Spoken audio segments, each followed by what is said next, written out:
Urdu point की videos देखने के लिए हमारा चैनल सब्सक्राइब कीजिए और बेल के आइकन पर क्लिक कीजिए ताकि आप हमारी तमाम आने वाली वीडियो से बाखबर रह सकें।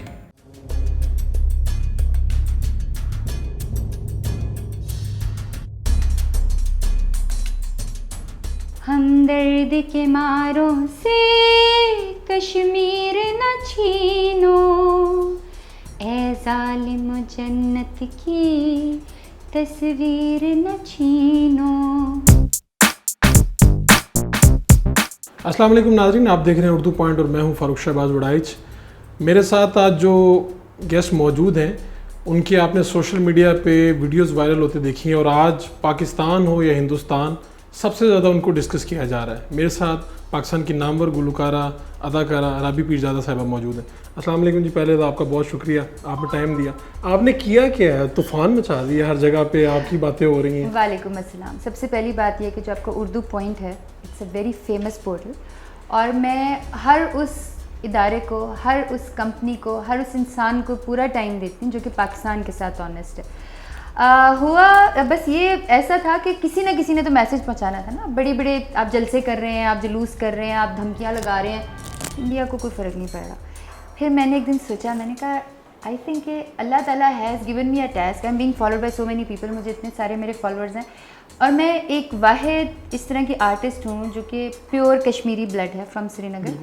और मेरे जो ग्रेट ग्रैंडफादर हैं, मेरे परदादा अबू, वो भी इसकी फ़ाइट करते रहे कश्मीर की और उनको इस कश्मीर की फ़ाइट में गोल्ड मेडल भी मिला। वो श्रीनगर में ही, हमारी पूरी फैमिली उधर ही थी, बहुत अरसा जेलों में रहे। फिर मेरे दादा जो कैप्टन खलील हैं वो भी हुर्रियत पसंदों के एज इन कैप्टन खलील है, उनका नाम कुछ और है, वो वैसे तो फॉरेस्ट ऑफिसर थे, उन्होंने भी बहुत स्ट्रगल की। Then my father was in army. So ये जनरेशन टू जनरेशन एक चीज़ चल रही है और मैं 4th जनरेशन हूँ। अब मैं लड़की हूँ, अब मैं जाके बॉर्डर पे तो फाइट नहीं कर सकती, तो मैंने सोचा मेरे इतने सारे फॉलोअर्स हैं और बहुत सारे इंडियंस, अगर आपको पता हो, मेरी पूजा करते हैं, मुझे देवी मानते हैं, देयर इज़ अ ग्रुप 8-10 हज़ार इंडियंस हैं।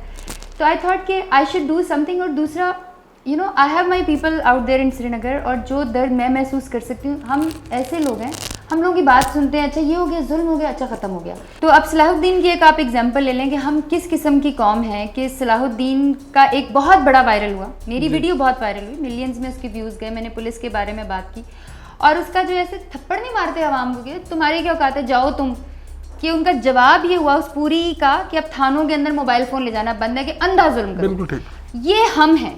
और जब मैं आवाज़ उठाती हूँ कि ये तुम हो, आवाम को भी शक्ल दिखाती हूँ, पुलिस को भी दिखाती हूँ, गवर्नमेंट को भी दिखाती हूँ, तो लोगों को बुरा लगता है। Rabi Pirzada is not being liked by everybody. But मुझे ऐसा लगता है कि इतने फॉलोअर्स होने के बाद मेरी ये जिम्मेदारी है, ये नहीं कि मैं कोई ऐसे केसेस पर उठाती हूँ। जब आसिया बीबी का जाने का था तो मैंने कहा यार औरतों की लड़ाई है, औरतों की लड़ाई को तो कोई भी नॉर्मल बंदा सीरियस नहीं लेता। तो जब मैं ऐसी चीज़ों के ऊपर बोलती हूँ तो लोगों को पसंद नहीं आता। जब मैं चाइल्ड अब्यूज़ के ऊपर बात करती हूँ कि यार अपने चाइल्ड अब्यूज़ एक बच्चे के साथ ये हो गया तो इबरत का निशान बना दो, ख़त्म करो बात। आपको क्या शर्म आती है चाइल्ड अब्यूज़र को सरेआम फांसी? मुझे तो नहीं समझ आती, इनको शर्म आती है। पाकिस्तान तो एक ऐसी जगह है जहाँ पे कितने कितने लोगों को तो जिंदा, पाकिस्तान तो खैर फिर भी बहुत तमीज़ वाले लोग हैं, दुनिया में देखें लोगों को जिंदा जला रहे हैं, वीडियोस देखें, इंसानियत के ऊपर से आपका एतबार उठ जाता है। तो ऐसे कल्परेट को जिसने इतना बुरा काम किया है, आप इबरत का निशाना बनाने में कौन से ह्यूमन राइट्स काम आ रहे हैं? और अगर ह्यूमन राइट्स काम आ रहे थे तो इस वक्त वो ह्यूमन राइट्स कश्मीर को क्यों नहीं देख रहे? We are living in a hypocritic world and we are getting hypocrite ourselves. So I am the person जिसको लोग हमेशा, मुझे लोग बड़ा डराते हैं, मेरे घर वाले डराते हैं, वो कहते हैं यार आपने बात करनी है तो। I have stopped sharing my family with everybody, मैंने बंद कर दिया। मैंने कहा यार मेरी जंग है, गोली लगनी है मुझे लगनी है, तुम्हें नहीं लगनी, यू बी सेफ। जब तक मुझे कोई चीज़ गलत लगेगी, बचपन से अब तक मैं वो करती रहूँगी। ये अनोखा ख्याल क्या सा है कि आप मगरमच्छ और सांप और ये और फिर वीडियो और फिर मोदी को ललकारा? देखिए मोदी वैसे इन जानवरों के भी काबिल नहीं है। उसके बाद मैंने शेर से भी ललकार दिया था बट वीडियो का मुझे टाइम नहीं मिला। कहने का मतलब ये था, वो एक कहते हैं ना कि आप एक सिंबल देते हो, सिंबॉलिक एक मैसेज था कि एक कश्मीर की लड़की तुमसे बहुत नफरत करती है और वो इतनी बहादुर है कि तुम्हें, हर एक बंदे की होती है ना कुछ, वो होती है अपनी लिमिटेशंस होती हैं कि वो अपनी लिमिट में रह के तुम्हें धमका रही है। और मज़े की बात यह है कि वो, उसको धमकी पहुंच भी गई और वो ना आप लोगों ने पहुंचाई, ना पाकिस्तानी मीडिया ने पहुंचाई, ना मैं पहुंचा सकी, वो इंडिया मीडिया ने खुद ही पहुंचा दी और उसका बदला भी फिर खैर वाइल्ड लाइफ वालों ने लिया। अब आपके साथ क्या होने जा रहा है? वाइल्ड लाइफ वालों ने कुछ कहा है आपको, कुछ चीज़ें भिजवाई हैं, कहा जा रहा है कि शायद आपको पता नहीं गिरफ्तार कर लिया जाए, कुछ ऐसी बातें भी हो रही हैं। तो क्या होने जा रहा है? वाइल्ड लाइफ वालों को बेसिकली आग लग गई है क्योंकि वो एक्सपोज हो गए हैं। उनको उनकी मैंने हिस्ट्री खोल के निकाल के दे दी है। मेरे ब्यूटी पार्लर था, शायद नहीं उस वक्त आप लोगों को मैं नहीं जानती थी, काफ़ी चैनल्स वाले, टॉप चैनल्स वाले, मैंने खुद वीडियो लगा दी कि 3 साल पहले मेरे पास 120 सांप थे। उनको मैंने शीशे का बड़ा खूबसूरत सा केज बना के रखा था ब्यूटी पार्लर में, और उस वक्त कोई भी नहीं आया। मैं सांपों को लोगों से ले लेके रखती हूँ, किसी के सांप थे, मेरी मलकियत कभी भी कोई नहीं रहा। उसके बाद मैंने जब ये एक्चुअली एक पूरी कॉलोनी है गरीब लोगों की, गरीब सांपों वालों की, और जब ये केस शुरू हुआ तो मुझे उनके फ़ोन आए, और वो बुज़ुर्ग लोग होते हैं, ज़्यादातर बच्चों को भेज देते हैं आपने। तो वो एक अंकल का फ़ोन आया, जो मैं आपको कभी रिकॉर्डिंग सुना आपको तरस है, वो रो रहा था, कहता है कि हमारा घर चलना शुरू हो गया था आपकी वजह से, और अब जो ये मसला है, अगर ये हमारे ये छोटे मोटे सांप वगैरह ले जाएं तो हम तो भूखे मरेंगे। मैंने कहा अंकल ये मजाक लगता है सांप ले जाएं, वो पहले पाकिस्तान का हर सपेरा पकड़ के मुझे दिखाएंगे कि उसका सांप पकड़ा, फिर मैं आपकी दूंगी। वो बदले में आपके बेटों को 15,000 रुपये महीने की नौकरी देंगे, पता चलेगा आपके घर में फाके नहीं हो रहे, फिर मैं बताऊंगी, वरना उन्होंने मुझे जेल करनी है तो कर दे, मैं नहीं बताती। पूरी बस्ती है ये, मुझे ही नहीं पता, ये सारे चैनल्स को पता है। आप उनसे लेती थी, उनको मुआवजा देती थी और सांपों को पालती थी? आप कहते हैं ना कि किसी को, अगर आप जापानीज़ की एक मिसाल है कि फ़िश पकड़ने से बेहतर है, फ़िश गिफ्ट करने से बेहतर है फ़िश पकड़ना सिखा दें। तो मेरे पास एक्चुअली बहुत सारे ऐसे ख़ानदान हैं जो, ये सना को भी आज भी हम लोग गए हुए थे, ऐसे लोगों को हम ढूंढ के उनका घर देकर हम उनकी मदद करते हैं। ऐसे बहुत सारी फैमिली थे जिनको मैं सपोर्ट करी, उनमें से बहुत सारे सपेरे भी थे। अच्छा, डर तो मुझे इंसान तो छोड़ो, किसी जानवर से ज़िंदगी में कभी नहीं लगा। मुझे डर सिर्फ इंजेक्शन से, टीके से लगता है वो मेरी एक वीकनेस है। तो मुझे डर तो लगता नहीं था। तो मैंने 2-3 दफ़ा मैंने देखा कि चीज़ें की तो बड़ी वो वायरल हो गई, लोगों को बड़ा पसंद आया। मैंने कहा यार मैं कितनी को मदद कर लूँगी, मैं कितना को अफोर्ड कर लूँगी, कितने लोगों को पाल लूँगी। मैंने कहा आ जाओ फिर तुम सारे लेकर आ जाओ सांप वाप अपने। और जिस प्रोग्राम की ये रिकॉर्डिंग है जिसमें मैंने मोदी को धमकी दी है, जो वो बार बार मोदी के जो दोस्त हैं वो दिखा रहे होते हैं सबको, उस प्रोग्राम के अंदर उस प्रोड्यूसर से पूछें कि मैंने आते हुए लिफ्ट के अंदर, वो खातून मेरे साथ थी, मैंने उसको कहा था यार मेरे पैसों में से आधे पैसे आप इनको दे दें, आप लोग दे वरंट पेइंग देम। वो कुछ लोग सांप लेकर आए थे, यही वाले जो मशहूर सांप और मगरमच्छ है। मैंने कहा मेरे पैसों में से आधे पैसे उनको दे दें, उनको बता देना कि आपने पे नहीं किया, मैंने किया, मैं ये कह के लिफ्ट में निकल गई। सो दिस इज़ हाउ मैं उनको चलाती हूँ, उनको इंटरव्यूज़ कराती हूँ। मॉल ऑफ डिफेंस में लाहौर में उनको मैंने भेजा, snake show, university of Lahore में भेजा, पता नहीं कौन कौन सी यूनिवर्सिटीज़ में, स्कूल्स में, पार्क्स में, फिर कोई भी इस तरह फेस्टिवल लगता है वहाँ पर हर जगह पे मैं ही भेजती हूँ। आप अपने पास नहीं रखे हुए? नहीं, मैंने अपने पास नहीं रखे। मेरे घर में आपको कोई जगह, मैंने देसी मुर्गियाँ रखी हुई हैं क्योंकि मैं ब्रायलर नहीं खाती। पास आपको सांपों का शौक सिर्फ इसी तरह से हुआ कि एक वीडियो किया आपने और उसके बाद इन लोगों की मदद करने की गर्ज से आपने इनको प्रमोट करना शुरू कर दिया? सांपों का ये सिलसिला है कि मुझे बचपन से सांप, शेर, मगरमच्छ, कोई भी जानवर जो है मुझे अटैक नहीं करता। अब इसकी अगर उनको कोई मेडिकल रीज़न मिलती है तो प्लीज़ मेरे सामने। कोई रूहानी वजह? मैं कोई इतनी नेक नहीं हूँ। अच्छा। मैं गाने शाने गाती हूँ, मैं तो बहुत, मेरा ख्याल है कि गुनाहगार इंसान हूँ, बट अल्लाह ताला की लाइकनेस होती है, अल्लाह ताला की ब्लेसिंग होती है। आप किसी कुत्ते को बहुत गुस्सा भी चढ़ाओगे ना, कुत्ते की तरह वो भौंक रहा होगा, पागल हुआ होगा, मोदी बना होगा, आप उसके सामने मुझे ले जाएंगे ना तो वो काम हो जाएगा। इट गेट्स काम, इट्स अल्लाह ताला's ब्लेसिंग फॉर मी। और ऐसी कोई बात नहीं। मुझे सांप देखें, मैं रख इसलिए नहीं सकती हूँ कि अभी ऊपर मेरी अम्मी बैठी हैं, उनसे आप पूछें, वो तो कुत्ता नहीं मुझे घर में रखने देती, सांप मैंने क्या रखना है, वो कहती है नापाक है, नापाक है। So my mom is against all these things. और दूसरा, मैं क्यों रखूँ, मेरा बेसिकली उसका मकसद नहीं है। मेरा मकसद जो है वो उन लोगों को किसी ना किसी तरीके से फाइनेंशियल हेल्प है, तो वो हो रही है। आप ये ख़ास तौर पे ये लिबास ज़ेबन करती हैं और इन दिनों में हमने खासा देखा है, इसकी वजह कश्मीर के साथ ज़ाहिर यकजहती, और आप खुद भी कश्मीरी हैं। देखिए, एक तो मैं प्योर कश्मीरी ब्लड हूँ, और दूसरा ये कि जब मैं इस लिबास में मोदी को नज़र आती हूँ, उसके दोस्तों को नज़र आती हूँ, मैं इंडिया को बुरा नहीं कहूँगी बट इंडिया में कुछ बुरे लोगों को नज़र आती हूँ, तो वो जो जलते हैं ना, वो एक्चुअली देखिए मकसद क्या है। लोग कहते हैं जाओ अगर रावी पी ज़्यादा जंग करिए तो उधर जाके करो। ये मुझे इतना अफसोस होता है कि उनके दिमाग में ये क्या है कि भाई आप क्या एक्सपेक्ट कर रहे हो। इस वक्त सोशल मीडिया के ऊपर आप ये देखें, लोग अरेस्ट हो जाते हैं। वो एक खातून ने मारा था एक बच्ची को, आपको याद है? अगर सोशल मीडिया ना होता तो पता भी नहीं चलता। सोशल मीडिया की अपनी एक जंग है और उसको मैं बहुत रिस्पॉन्सिबिलिटी से निभा रही हूँ। वरना आपको क्या लगता है किस आर्टिस्ट ने इस तरह से बात की है? आपका वो जो आर्टिस्ट को जिनको लेके गए थे वो जलसे में हेलीकॉप्टर, बड़ी तंकीद की, इसकी क्या वजह है? वो कुछ लोग कहते हैं कि आपको नहीं लेके गए इसलिए आपने तंकीद की। अच्छा देखिए, मैं तो खैर कश्मीर अभी दोबारा जा रही हूँ, तीन जगह पे जा रही हूँ, 3 जलसों में जा रही हूँ। और वजह ये नहीं थी कि मुझे नहीं लेके गए, वजह ये थी कि लेके जा रहे हैं शाहिद भाई को भी तो लेके गए ना, शाहिद आफरीदी को मैंने तारीफ़ की, क्या ठीक बंदे को लेके गए। बेसिकली आप देखेंगे उससे आपको अचीव क्या हुआ। मुझसे ना पूछें, चले आपको लग रहा है कि मुझे तकलीफ है, आप मुझे खुद बताएं क्या उससे किसी एक आर्टिस्ट जिसको वो उठाकर उधर लेके गए थे इतनी मेहनत से, किसी एक आर्टिस्ट ने कोई ऐसी बात की जिससे फ़र्क पड़ा हो? तो आप समझती हैं कि आर्टिस्ट को लेके नहीं जाना चाहिए था वहाँ पे, कि उनको आके कोई बात करनी चाहिए थी? मुझे ये लगता है कि जो आर्टिस्ट को लेके गए थे पहले उन्हें ब्रीफिंग दें कि भाई हम आपको एक मुजफ्फराबाद की सैर नहीं कराने लेके जा रहे हैं हेलीकॉप्टर पे, हम आपको इसलिए लेके जा रहे हैं कि आप अपने ट्विटर, आर्टिस्ट की क्या, मेरी क्या अहमियत है, मुझे आप क्यों मेरे घर पर आए, आपने क्यों मेरे से टाइम दिया, because we are being followed by so many people. तो if they are followed by so many people, तो वो जो मैसेज है जिसकी वजह से वो जब कर ही नहीं रहे हैं, वो when they don't give a damn to you, और ये नहीं कि अभी नहीं किया, वो पहले भी नहीं कर रहे।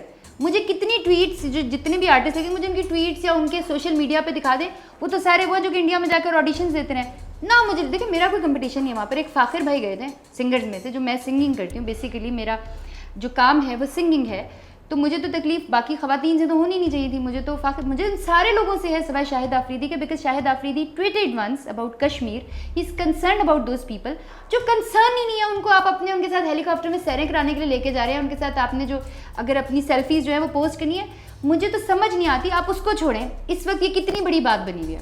इस वक्त आप इंडिया का, मैं पहले भी बता रही थी, आप इंडिया की कोई भी साइट खोलें, कोई भी न्यूज़ खोलें, सबसे पहली खबर ये है किसी गवर्नमेंट के बंदे ने, किसी मीडिया सेल वाले बंदे ने, किसी और इदारे के किसी बंदे ने ना मुझे, मैं आरएसएस के बारे में बात की, ना मुझे कोई सिक्योरिटी दी, ना उन बेवकूफ़ वाइल्ड लाइफ वालों को बोला कि यार पाकिस्तान की इज्जत गिर रही है। इस वक्त 4 ऐसी वेबसाइट्स हैं, पता लिखा हुआ क्या है, मैं आपको अभी दिखा सकती, बल्कि I send it to you, आप लगा दें, Rabi Pirzada being arrested on threatening Modi with snakes. तो आप लोगों को शर्म नहीं आती? आपको, आप सोए हुए थे, जानवरों के ऊपर जुल्म हो गया, आपकी सफारी से 2 पाइथन्स जिनके बारे में आप चीख रहे हैं, पाइथन्स निकल के भागे, it's a very famous thing, और उनको लोगों ने डंडे मार मार के मार दिया। भाई अब उन्होंने सफारी वाले सांपों को मार दिया, उसके बाद उन्होंने मेरी बेस्ट फ्रेंड को मार दिया, सूजी को। इधर आपको पता है, have you seen my pictures with सूजी? मैं उसके मुंह के अंदर भी चली जाती थी, मैं उसके ऊपर झूले लेती थी, मैं उसके मालिक से ज़्यादा सूजी से फ्रैंक थी, and I got special permission to play with that elephant. वो पता है क्यों मारा था? क्योंकि उसके ज़ख्म हो गया था। ज़ख्म ट्रीटमेंट के लिए आप उसको धूप में नहीं खड़ा करते, वो बेचारी को धूप में खड़ा करते थे ताकि वो जो पैसे नहीं 10-10 रुपये लेती थी वो उनको पैसे बने, और नोबडी टुक नोटिस। आप छोड़ें इस बात को, ये जितने भी लोग आपका ये देख रहे हैं, प्रोग्राम देख रहे हैं, उन्हें बोले चले जाएँ इस्लामाबाद जू में जाएँ, वहाँ पे जिस तरह से इन्होंने जानवर रखे हुए, where is wild life? They are totally focused on my धमकी टू मोदी। मुझे नहीं पता उन्होंने इंटेंशनली किया, अनइंटेंशनली किया, लेकिन जो किया वो गलत था। ऐसे कितने जानवर हैं जिनका लाइसेंस ना होने पर गिरफ्तारी हो जाती है? कोई ऐसे जानवर नहीं है। पाइथन्स जो हैं, पाइथन्स का कोई लाइसेंस है ही नहीं पाकिस्तान में, नहीं पाकिस्तान में पाइथन्स का लाइसेंस नहीं है। अब इनके एलिगेशन देखो ना, इनका जो मुझे कोर्ट का ऑर्डर आया है, राबी पीरज़ादा के ब्यूटी पार्लर में सांप। यार आई मीन इलिटरेसी की इंतहा है। अगर तुम मोदी को हेल्प आउट कर रहे हो तो रिसर्च तो कर लो, उसका काम तो पूरा कर लो, क्योंकि मेरे पार्लर को बंद हुए हुए 4 माह हो चुके हैं, आई मीन ऑफिशियली क्लोज हुए हुए, I don't have a building, and if you ask about that parlour जिसमें मैंने सांप रखे हुए थे, इस बात को 3 साल हो गए। तो पुरानी वीडियोस की वजह से उन्होंने दोबारा नहीं, पुरानी वीडियोस की वजह से नहीं, उन्होंने दिखाई है मोदी की वीडियो, उनको तकलीफ ही मोदी की वीडियो पर हुई है। मुझे किस लिए? अगर वाइल्ड लाइफ इंसान के बच्चों की तरह मेरे पास आता, मुझे कहता बहन आपने ये सांप रखे हुए हैं, मैंने एक्सप्लेन कर देती भाई मेरे सांप नहीं है, आप इसको कहीं और ले जाओ। ये जो पूरा प्रोपेगेंडा किया कि मुझसे पहले वो नोटिस मीडिया में भेजा, मुझसे पहले वो नोटिस इंडिया के मीडिया में भेजा, मुझे बताएं मैं क्या समझूं? अच्छा ठीक है, वो बड़े नेक लोग हैं, मैं क्या समझूं? तो अगर आपको इन्वेस्टिगेट किया गया तो आपको बताना तो पड़ेगा ये सांप कहाँ से आए थे। मैं नहीं बताऊंगी, मैं बिल्कुल बताऊंगी, मैं कहूँगी मैं आपको बिल्कुल बता रही हूँ। नंबर 1, मुझे पाकिस्तान के सारे सपेरों की कॉलोनी, एक बड़ी गरीब लोगों की कॉलोनी है, आप सारे सपेरों से उनके सांप मुझे वापस लेके दें, फिर मैं उन सपेरों का बताऊंगी, या फिर आप उन सपेरों को नौकरी दें, फिर मैं आपको उनका बताऊंगी। अदरवाइज इस बात के ऊपर for this particular thing if they want to arrest me, मैं अरेस्ट हो जाऊंगी। हमने आपकी देखी है मुख्तलिफ वीडियोस, आप कभी हेवी बाइक चला रही हैं, कभी कराटे, कभी आप इस लिबास में, कभी जानवरों के साथ, मुख्तलिफ किस्म के तजर्बे आपके अंदर है क्या? बेचैन है? फ्लाइंग छोड़ गए आप मेरी पे, जहाज उड़ा रही हैं, कभी मोटर हैवी बाइक चला रही हैं, बहुत सी चीज़ें हैं। आप खुद आपने एंकरिंग, सिंगिंग, एक्टिंग सब कुछ। देखो पता है बात क्या है कि मुझे इन कामों से कोई एज सच, मैं हमेशा ये कहती हूँ कि आई एम मी। मैंने कभी ज़िंदगी में, आपने अगर ये चीज़ें देखी, आपने एक बात और नोट नहीं की क्या? कि मेरे पूरे करियर में मेरा एक भी स्कैंडल नहीं है, मेरी एक भी बुरी बात नहीं है, कोई मुझे किसी के नाम के साथ नहीं जोड़ता। तो मैं कुछ उसकी वजह भी बता दें। उसकी वजह ये नहीं, अच्छा लोग पता है शुरू में जब मैं कॉलेज में भी गई थी ना, तो मैंने लड़कियों को सिगरेट पीते देखा, तो मैंने कहा अच्छा जैसे ये लड़के नहीं होते, जैसे आप लोग शेव करते हैं, तो हम कश्मीरियों को तो ये पता था कि सिगरेट भी लड़के ही पीते हैं। मैंने पहले तो अच्छा ये लड़कियां भी सिगरेट पीती हैं, that was my first thing. मैं उसको बुरा नहीं कहती, सिगरेट पीने से सेहत खराब होती है, कैरेक्टर खराब नहीं होता, I am not against it. लेकिन आपको पता नहीं था कि मुझे पता लड़कियां नहीं भी पीती हैं। था, और मैं बिल्कुल पेंडू कश्मीरी। अब दूसरी बात आपको पता है, वो मैंने ब्रांड्स के बारे में, मैं ब्रांड्स नहीं पहनती, इस वक्त भी मैंने 500 रुपये की शर्ट पहनी हुई है, मैं ब्रांड्स नहीं पहनती। मैं हर जगह पर सस्ते कपड़े, जिस लंदन के अवार्ड्स में मैं गई पिछले दिनों, लंदन के अवार्ड्स में उन्होंने मुझे कहा कि कमर्शियल गाने गाने, उन्होंने मुझे 5,000-10,000 पाउंड जितने भी थे ऑफर किए। मैंने कहा मुझे पैसे मत दें, मुझे टिकट दें, मुझे वहाँ पे सिर्फ कश्मीर के लिए गाने दें, कश्मीर के लिए बात करने थे। अब उनके पैसे बचे, उन्होंने कहा हाँ जी ठीक है, I share the video, I went to London. मैं बहुत पैसे कमा सकती थी, मुझे भी सितारा जुर्रत इम्तियाज़ जो भी आप लोग बांटते बुनते रहते हैं, मुझे भी मिल जाता है ऐसी हरकतों पे। I sang for Kashmir, I spoke for Kashmir. मैंने बी फॉर यू में कश्मीर की बात की, उनके जो भी वो जो लोकल जो आए हुए थे, इंटरव्यू लेने के लिए आए हुए थे। So it's about the person I am. एक बेचैन सा इंसान नहीं होता, हैवी बाइक। अच्छा, मैंने कराटे क्यों शुरू किया? मुझे लड़कों को मारने का बड़ा शौक था बचपन में। मुझे एक्चुअली कश्मीर में ना बहुत लड़का लड़की होता है। अब मेरे अम्मी अबू की जहाँ मैं बहुत तारीफ़ें करती हूँ, but I would second that कि वो ना लड़कों को ज़्यादा प्रेफर करते थे लड़कियों के ऊपर। सॉरी अम्मी अबू। तो बट जो फैक्ट है वो फैक्ट है। तो मुझे बचपन से ना, मैं हमेशा क्लास में फर्स्ट आई, मैं कभी सेकंड नहीं आई। पढ़ाई में आगे, डिबेट्स में आगे, मिली नगमों में आगे, कराटे मैंने करने हैं, मैंने बाइक चलानी है, मैंने आप फिर कार रैलीज भी आपने मेरी देखी है जिसमें मैं कार रेसिंग करती हूँ, 4000 सीसी के ट्रक्स चलाती हूँ। एक तो मुझे डर नहीं लगता, और दूसरा मुझे लगता है कि लड़कियाँ जो हैं वो लड़कों से ज़्यादा काम कर सकती हैं। So this is an inbuilt thing in me. May be वो जो प्रेशर होते हैं कश्मीरी लड़कियों के ऊपर, वो फटा एकदम से कि यार मुझे ये करना है। आपने हर वो काम किया जो मर्द करते थे और जो लड़कियां नहीं करती और उनसे थी। अच्छा किया, ये भी उनसे बोलूंगी। अच्छा किया। अच्छा, अब मैं आपसे इजाज़त चाहेंगे, लेकिन इजाज़त इसके साथ कि जिस तरह आपने मोदी को ललकारा था, एक मरतबा गा कर और एक मरतबा डरा कर, वो आप करेंगे, उसी पे इख्तिताम होगा। हमदर्द के मारों से कश्मीर न छीनो, ए जालिम जन्नत की तस्वीर न छीनो।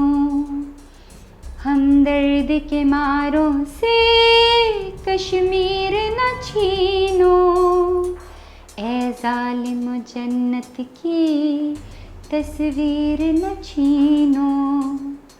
मोदी, तुम हिटलर रीबॉर्न हो। तुम एक ऐसे इंसान हो जिसने सिर्फ मुसलमानों को तंग नहीं किया हुआ, तुमने सिख को, तुमने ट्राइबल लोगों को तंग किया हुआ है। तुम हिटलर की आइडियोलॉजी पे काम करते हो। तुम्हें लगता है कि जैसे आर्यंस की वजह से उसने 6 मिलियन जेनोसाइड कर दिया था, तुम सारे मुसलमान, सिख और इस तरह ट्राइबल लोगों को मार दोगे। हम ऐसा नहीं होने देंगे। मैं सिर्फ अपनी आवाज़ नहीं उठाती हूँ, मेरी आवाज़ के साथ उन ट्राइबल लोगों की आवाज़ है, उन सिखों की आवाज़ है, उन कश्मीरियों की आवाज़ है, और दुनिया की हर उस इंसान की आवाज़ है जो कि तुम RSS वालों को हजम नहीं होता। पाकिस्तान जिंदाबाद, कश्मीर बनेगा पाकिस्तान। हर आर्टिस्ट को, हर पाकिस्तानी को राबी पीरज़ादा को फॉलो करना चाहिए और ये सीखना चाहिए कि किस तरह से हुब्बुल वतनी अगर आपके अंदर हो तो आपको किस तरह से रिएक्ट करना चाहिए, किस तरह से आपको गुस्सा आ जाता है, किस तरह से आप जज्बात में आते हैं, और इसी तरह से फॉलो करना चाहिए। देखते रहिए उर्दू पॉइंट।